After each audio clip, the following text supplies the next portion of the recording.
এটা হচ্ছে আমার আবেগ আর আমার কুইন খ্যাত এই ইয়ামা এফজেড বাইকটি আজকের পর থেকে আর আমার না, ছেড়ে দিলাম তাকে। এখন রয়েছে যে বিআরটিএতে, চিরবিদায় দিচ্ছি আমার এই রানীকে।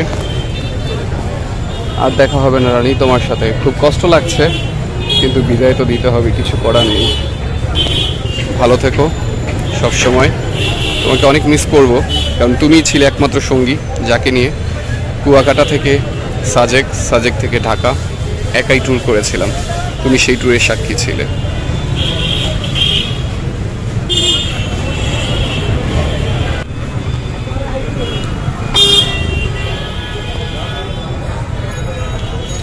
সো বিদায় রানী, ভালো থেকো আর আমাকে সবসময় মিস করো। তোমাকে অনেক মিস করব। এই যে তোমার সাথে হেলমেটটা, সে কিন্তু থেকে যাবে।